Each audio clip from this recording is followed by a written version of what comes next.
Doodlebud here. You know, I was going to be returning this pen to its rightful owner last week on Friday, but I got a little bit sick, so I postponed the meeting, have the pen for a little bit longer. And I thought, wait a second, while I have it, folks might want me to do a comparison of the three big ones. There's lots of other ones, but we got a Montblanc 149, Sailor King of Pen, Pelikan M1000, and as I was looking at the pens, thinking of things to say, preparing, I realized they all kind of suck. Now, before the keyboard warriors start going nuts in the comments, hear me out. I'm going to be fair. I'm going to go through, compare all sorts of different features. I'm going to determine who has the best clip or the best filling system or the best cap, all those kind of stuff, the best threads, the best job at hiding injection molding marks, all those details you expect from me to do. But as I was going through this, I got a little bit saddened, because I've realized something has happened over the years, which happens everywhere. It's very tough to come up with a winner, an iconic, a banger of a product in the marketplace. And when you do, you jump on it and you just keep making that thing. And as long as they keep selling, you keep making it. And as the evolution goes on with the product, you do try to find ways to make it a little bit better. But after something has been around forever, it's no longer how can you make it better? It's can you still make it as good for a little bit less money? And this is when the tightrope walk happens and you are just on the knife edge of retaining quality and saving a little bit of money as a company. Nothing wrong with that. Increasing profit is the objective of a company. But you could fall the other side and make an inferior product. You could make it a little bit worse. And so I'm going to point out a few of those things as well. So I have a bunch of categories I'm going to go through. We're going to compare them all on all the pens, see if we can determine a winner. We'll score some arbitrary points. I've already made up my mind, which I think is the best. Anyways, let's get started. It's going to begin with the Cap Finial. They all look nice. It's very easy to identify the brand. Montblanc probably does the best job on that one as far as brand awareness, known absolutely everywhere around the world. I do like how it's done on the end cap here as well. Sailor looking all right. That's good. Nothing, crazy good. I do like the Pelikan, the whole chicks, something that they tweak over time. You want to know how many chicks there are, but let me show you something that Pelikan's done. Like I talked about, you want to save costs, and so they went away from this little medallion that they do to just straight laser engraving that. Now that's okay. Looks all right. I have a cool laser engraver in my shop right now. I could do the same treatment if I wanted to. But, this pen is way older than this pen, and this thing, it's not even holding up that great compared. This is in better shape than a pen that is decades newer. I just don't find it looks as good. So one of those things where I understand the cost savings, I don't think the customer benefited. Who has the best end finial? Again, just personal preference on this thing. I will have to give it to Montblanc. I think just how it's put right into the cap. It's super smooth. The black and white, it stands out.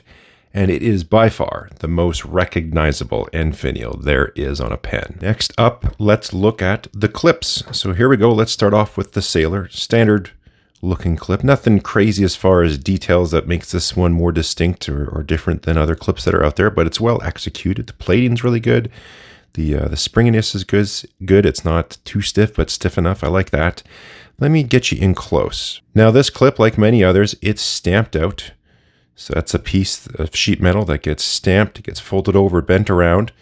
The ends get tucked in. You can see down there at the end how they're folded over and folded around. You can even see the seam. You can also get a little bit of daylight coming at the bottom, that little hole right there. So you can actually have a little daylight that goes through. So a little bit of gap when that was folded over. It is finished nicely. The seam is hidden quite well. And I would say it looks okay. It does still leave exposed this little edge from when this is folded over. So I'm not as impressed. Montblanc is very similar with how it's done. Same type of deal. This is an older one. This is a late 80s. So it has a W Germany on the band. I believe the newer ones do have a serial number underneath on the clip. Now this is just straight flat on here, and then the ball, I don't know if that's brazed or just exactly how that's put on there. Essentially like soldered on there, so it's a separate piece that's put on to the clip. The tension on here is nice, works well as the clip, slips over shirts quite well. Standard stuff, nothing crazy, but I would put this slightly ahead of the Sailor. And then we're on to the Pelikan. Right away, the springiness, it's really, really nice. It just feels better. The swooping of it, it can go over thicker pockets, which is quite nice. It has the Pelikan bill. I think that's really nice how they tied that into the Pelikan brand. You can just see on the underside of the clip, if that shows up, it does say metal. In case you were wondering, it's made out of metal. This one, again, is stamped out and folded over just like on the Sailor King of Pen. However, their finishing job on the folds is superior. On the inside, we don't have as many little lips and edges. The folds are a little more swooping, a little more elegant. Underneath as well, the seam is done very well. You can barely see it there. And as it comes around, it just all ties in together, almost makes you think it's solid. So as far as clips go, the win is going to go to the Pelikan. First thing you need to do to write with the pen is take off the cap. Now, the Sailor comes off in 2 rotations. I'll talk about threads and some other things really quick. 2 rotations for me is sort of the maximum a cap should be. Montblanc does it in 1 rotation. Quite nice. I like that. This Pelikan does it. It's actually just under 3/4 of a rotation. I don't know if that makes it better than 1 turn, but for me, I do prefer just a quicker uncapping, 1 turn or slightly less over the King of Pen. Now let's check something on the caps that I always look for, and that is cap wiggle. I apologize for the fingernail. This has to grow out before that goes away, but it's slowly going. So one day it will, I'll have a clean nail again. But anyways, cap wiggle is one thing. And the Montblanc has a fair amount of wiggle. Let me see if I can show you. There you go, there. So it doesn't come undone, but it does wiggle a little bit. And what it can do is, if you can see here, it leaves a few little micro scratches on the barrel. That's not the best. Let's look at the Pelikan. It has less wiggle than the Montblanc. However, it also does leave a little bit of a scratch line on the barrel. My M805 does the same thing, different colors will show it more, but you can see just a few little micro scratches there if the lighting is right. I think the Pelikan's a little better than the Montblanc. The Sailor, these threads, there's 0 wiggle. Also has to do with the cap, how things sort of seat together. So the cap is more solid. These threads, even when you turn it a full rotation, I think it still has less wiggle, not fully seated, than the Montblanc and the Pelikan. So as far as cap wiggle, we're going to give that to the Sailor. Now, it was bound to happen for me to do a proper video. I have to bust out the macro lens because now we're going to be talking about the cap threads and also the injection molding marks. First up under the lens is the Sailor King of Pen. Now, as soon as I uncapped it, it was pretty easy. You actually don't need a macro lens whatsoever to see the injection molding mark. Now, the threads themselves are quite good. Everything's very smooth. This is the tightest cap, no cap wiggle whatsoever. They're really good, but the injection molding mark is very simple to see. So they're not polishing it up as good as the others. I'll show you in a moment. It is going to be impossible to show the detail. Yeah, I don't know if I can see it because the focus just goes nuts. Trying my best, but it just won't come through. Under a loop, like a 10x loop, I can really see it nice. And the alignment between the 2 halves is just off a little bit. Here is the Montblanc, and wow, are they ever dirty. Now, I did notice this. Now, this pen, I don't know how much the King of Pen has been used by its owner or how old it is or whatnot. Mine is a new old stock, but the start of some of the threads they're starting to show a little wear and tear. I've used this pen so much, so it doesn't surprise me. You can see the injection molding line. You can barely see it here, but also coincidentally on the other side where the other half is, the thread has degraded. So if I turn it 180, it's a 4-start thread, so you can see a little wear and tear on that start, but same thing on the opposite side. The injection molding line, you can barely see it, but it runs through right there. Same thing has happened on that exact section of that thread, like a little bit of weakness right there. So it has kind of worn off and chipped off over time. The threads are good. I got no complaints against them.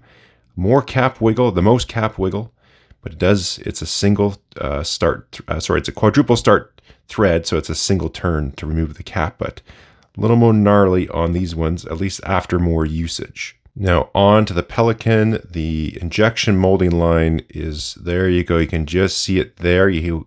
This is probably the harder one to see of all the pens. It is really well hidden. You turn it slightly any other way and it's gone. You can see just a hair of a misalignment. Actually, that might just be missing, not cleaning up the injection molding line as well. I don't think it's a misalignment.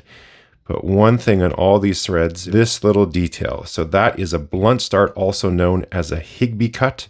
So see how that starts up like that? That is inspired by a very good design, which is on fire hydrants. This ensures that when the thread starts, you cannot cross thread it. I see this on German pens.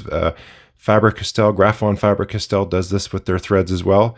That is the best way to start it. So Pelikan wins this one too. Next up is the filling system. If you watch me review the King of Pen, you saw me rant all about the filling system on the King of Pen. So they just use their standard converter. I get it. Maybe in Japan, it's very popular to use a converter or to use cartridges so you can still have this thing on the go and just accept cartridges. I get it. That's totally fine. I just think for, your flagship model, using the exact same converter, it is a smaller capacity converter as well. And I understand, I thought this is a bit of an abomination with just that much metal there. It does give a weight bias to the front of the pen, which you would want in a pen. I just think it is a bit lackluster for this price tag. After all, Jinhao, for their 9019 model, didn't throw their standard converter on. They spent an extra whatever cents per pen and made this massive converter, which still fits their standard nib and feed and fits into the pen and holds just a huge amount of ink capacity. I just thought Sailor could do something like that. The converter works. It's fine. It has, I'll talk about ink window in a second. Well, we'll do it now at the same time, I guess. So there's an ink window here. So I guess you don't have to take the converter out to look at it, which would be really annoying if they didn't have it, but you can't see it from the outside as well. I use a ton of pens that don't have ink windows. That doesn't really bother me, but I would rather have an ink window than not have an ink window if I have the choice. Both of these have ink windows, so this one's out of that category. And for filling system, again, I get the utility and all those great things of a cartridge converter, but just their converter is quite small compared to rest. So it's not going to win that category either. So we'll determine now between these two, which has the best ink window and the best filling system. They're both piston fillers, and their pistons are both really good. I have never had to actually service the piston on my Montblanc since I've got it, and I've put a lot of miles on this pen. It's not too sloppy. It's not too tight. It's good. Everything on this piston filler works really well. It comes clean. You got the ink window on here, which I really like their ink window. It's a nice sort of design feature. Looks cool, especially with a red ink and the black pen and a little bit of light gets through, puts on a nice little show. So I think their ink window is quite nice as well. I have no problem getting it clean. It's never stained on me. So the piston filler is good on here. Piston fill on the M1000 as well. Works great, nice and smooth, good ink capacity. Which one has the most ink capacity? I don't know. Someone on the internet's probably checked that and done that. So go look around for that. But the piston works quite well. I do like the styling of what they've done. Like the looks of the pen, I really enjoy the stripes on here.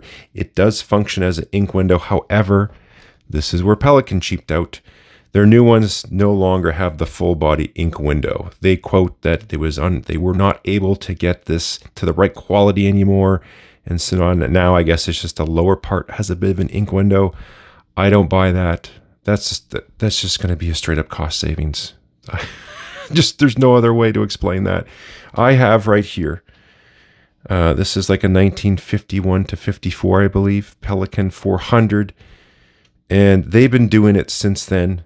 And you can see the quality. They have improved it. They've improved it. This has some little bubbles in it, and the stripes aren't as straight, and the color's not as uniform. I mean, personal preference, which one you like more, but this is very good. They have made improvements, and they've improved it so well, they can't do it anymore. I just don't buy that. So I guess so for ink window, it's going to have to go to Montblanc. They still have it in there. They haven't taken it away. It looks good, functions well, comes clean, and it is easier to see over the Pelikan M1000. Which piston is better? Well, you decide. They both work great. They're both nice and smooth. So for me, that's a tie. Next up is going to be the posting of the pen. Which one does it best? The good news is all of these pens post, and they all post very well, very securely. Let's run through this really quick. We'll start with the Montblanc. For me, I don't post it. It is plenty long, but it does post on there. It's secure. That's not going to come off. I think proportionally, it's a nice ratio for how deep it posts and the extra length it adds. It doesn't really back weight it. It's still nice and light. Posts wonderfully. It's not going to win. I got a nitpick at this point because they all post very, very well.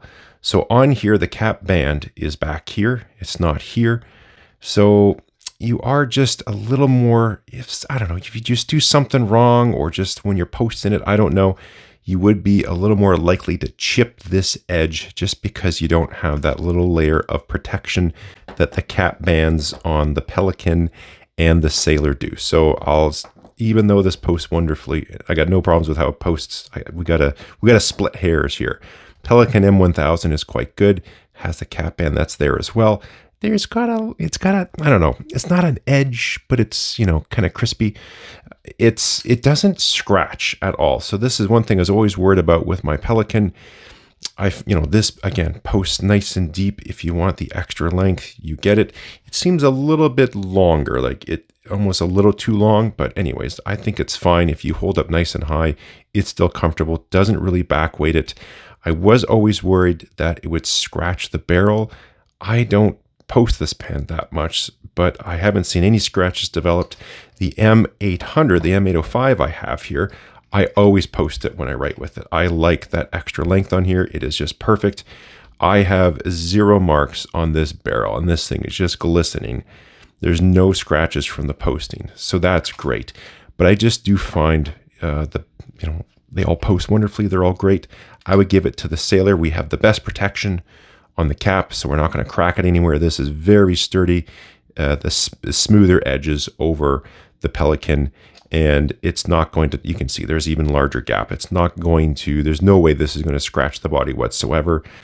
So it's on there nice and secure, but yeah, proportionally, I think it's a really good proportion for how deep it posts and how secure it does, and just a little bit better job and more protection on that cap band. Now we're going to get into probably the best part of a fountain pen, which is looking at the nib. So they all have large gold nibs on them.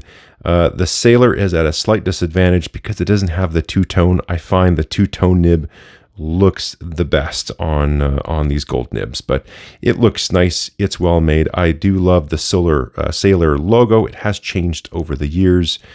I prefer some of their other styles with that filigree just a little bit more prominent in the design, but that's always personal preference. They have a lovely looking nib. We'll get into, the feel of nibs as well in a moment. I think it looks great. Here comes the Montblanc 149. Does it look better? Mine has a little bit of damage to it. I used a polishing cloth, a jewelry one, but it had a little bit of a compound in it. And you can see it buffed away some of the plating that's on there. So yeah, there it is there. You can see it going away. So don't do that. Just use a regular soft cloth, not get all fancy to buff it like I did and you buffed some of it out. I think the Montblanc nib looks lovely, how the logo goes in there, the styling of it, the options they've changed it over time, whether it's a bicolor or a tricolor nib. Very similar to the Sailor when you have the two-toned on the patterns along there as well. I think a Sailor nib and a Montblanc nib would almost be a tie if they're both the two-tone nibs. They both look lovely, both iconic. For me, just the proportions of the 149 nib stands out a little bit more. That's a personal preference thing. But as far as a looker, I think the nib on the Pelikan, again, this is probably just personal preference, but that M1000 nib is just, it's got a bit of a different style, a little bit longer and more tubular, which is a little bit different between the two, but it is just gorgeous. And all those channels, just how they swoop along, and you'll get some ink in there. It'll just look absolutely lovely. So for me, style points on nib style, it's going to go to the Pelikan. Only a couple more categories left. The next one I'm going to do, we did nib looks. Now we're going to do nib feel. I don't have any ink in my Montblanc, so I will ink that up really quick. I'm going to use this ink here, Monteverde Azur Noir. You see me write Azur Noir in my writing samples a lot. That's because I use this ink in my Montblanc. This is like my favorite pairing, and this was like, I would have this for years, always filling this pen with Azur Noir. So let me do this, and then we will talk about the feel. So let's start off with the Montblanc. I'll go by saying that this nib has been ground. I ground the nib. When I first got it, this was a new old stock. I could sort of see why, because the nib when I got it was not very good. So maybe this pen just wasn't sold. People tried it out. There was a little defect, something like that, and people weren't happy. It stuck around. Anyways, I have it. I got it. I wasn't pleased with it out of the box. I was disappointed, especially for getting the oh so coveted Montblanc 149. I ended up grinding the pen. I only actually ground one nib before doing this pen on the same night. It went so well, I thought, let's do it. So this doesn't necessarily represent how all Montblanc nibs feel, but it is a lovely writer. It's tuned sort of just the way I like it. It's a fine cursive italic, like a smooth cursive italic. It's nice. I got no complaints with it. Light pressure. You can put a little bit of extra pressure. It opens just a touch. It's nothing, super amazing. It's very good. I like it. And if this was just a regular fine nib, it would feel nice. It looks nice, all those things, but nothing on at least the other Montblanc nibs I've used, unless you get a really cool grind, say like an oblique double broad, something like that. They write well, they're smooth, the flow's good, everything like that. But it doesn't so much, at least to me, stand out as far as another gold nib or something like that. If you get their flex nib, their calligraphy one, special grinds, yes, they do, but their standard nibs, just standard stuff. The Sailor is known for their very unique feedback, and I completely agree. If you are completely blindfolded and you were given a Sailor nib, you would know right away it's a Sailor nib. Now I do find, at least with this particular one, this has a good ink, just a little bit of pressure, and it can sort of railroad mist just a touch. That could be this particular ink, but I do like the feel. It is, nice, it's smooth. I like the pencil type of feedback it gives. It's very unique. I find that's quite nice. It's lovely. Again, this isn't, most likely tuned for Western style characters. This is going to be ideal for Japanese style characters. So the way I will write with it versus the original design and intention could be a little bit different, but I quite enjoy it. I think having a unique feel to how your pen is to go along with the brand is a good quality. Pelikan does that as well. The M1000 is extremely different from the from the M800, I should say. I knew it was supposed to be wet and bouncy, and this thing is very wet and extremely bouncy. It's got this soft bounce to it. It's so smooth. It is very unique, quite enjoyable. The one downside with, I find, Pelikans is their nib size. Again, this is their own deal. They make their own nibs. They do their own grinds, but it is very different from sort of what you would say are the standard nib sizes. So unless you become accustomed to them and you try them out, or you really know what they're like ahead of time, you could have a bit of a surprise when you get the pen. This is a medium. I've never seen a medium look anything like it does on this M1000, but I love what it does. It is, I was going to possibly grind it. I gave it a shot. I thought I can't ungrind it after I grind it. So I've been used to the pen, and it is just, it's amazing. I really, really enjoy it. Unique feel, nice, soft and bouncy, super wet. All these lovely things with the nib. Of the three, which stands out the most? Which do I like the best? I like them all. They're really good. I mean, this one, I tuned it myself, so it's just the way I like it. But I'll say a tie between the Pelikan and the King of Pen. Sailors just have their own unique feel, and this is across all their nibs, which is really neat. And they have some kind of unique grinds as well, but so does Pelikan. Line width control isn't as precise, so maybe that's extra points to Sailor on that one. But the feel of this M1000 is so unique. It's there. I have no other pen that feels like this nib, and that counts for a lot. So I'm going to leave it as a tie, but I am aware, I would say they have better control over at Sailor on their nib and just consistency as well, that goes a long way. So maybe that just edges it out a little ahead of the Pelikan.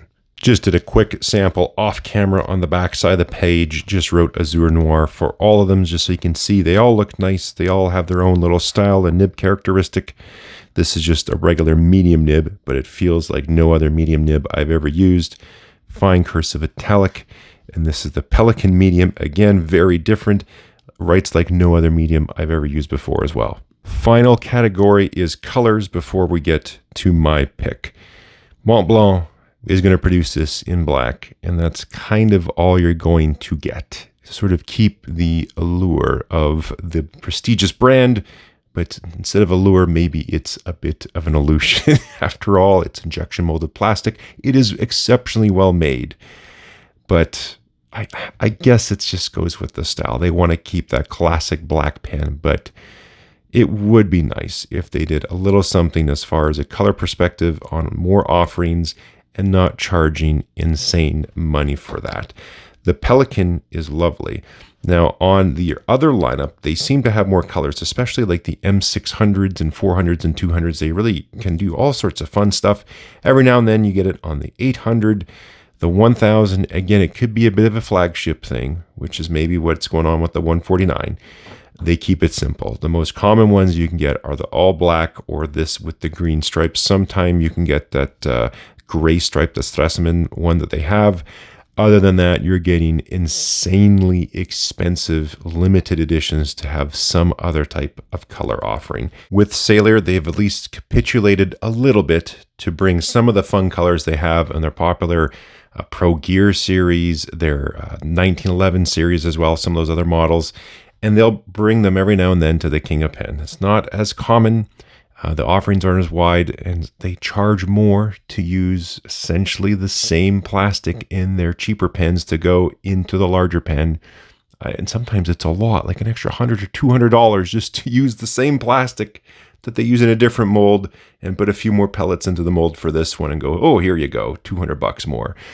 A bit infuriating, but at least the offerings are there and more consistency. So I will say for the colors, Sailor wins on that one, even though this is a bad example of it because this is just the plain black. But there you go. So now on to my pick. If I had to choose only one of these, that is one thing with the King of Pen. Maybe I'm going to deduct a point. It's a little spinny, so if you move it, it kind of propellers a little bit versus staying put like the other ones. I don't know. Anyways, I would have to go. I think I could change my mind if I did this video another time with the Pelikan M1000. I love the stripes. The clip is fantastic. The, one turn or under for the capping and uncapping. Piston filler, at least the ink window on this one. The modern ones, they got rid of it. I shouldn't say fully. I believe the bottom portion has an ink window, but the stripes on here I think is lovely. Just the overall looks of it. There's just something about the Pelikan. And then they all have large, lovely nibs. And this one, just the style points and the feel of the nib as well. I'm bumping. There we go. It is very unique and it's so rewarding. There's no other nib I have that quite feels like that. But same goes for this Sailor too. But if I had to pick only one to purchase again or repurchase or whatever it is, now after using it for a long time here, I think I would choose this over my most coveted 149. I love the Sailor, but I think I'd still go with the Pelikan M1000. I will be returning this King of Pen back to the owner very soon. Now that it's inked, it's going to be going back in rotation. I'll give you an update if I change my mind between the two, but this M1000 has really been a lovely addition to the collection. Now, as they are all very lovely pens, they're fantastic to write with. There are some things I fear about. These have been around for so long, and I see evidence of it now. They're just pushing those little cost reductions further and further. And in some little instances, I find it's too far. And I wonder in 10, 20, 30 years or beyond, how much further it will be pushed just to save a buck or two.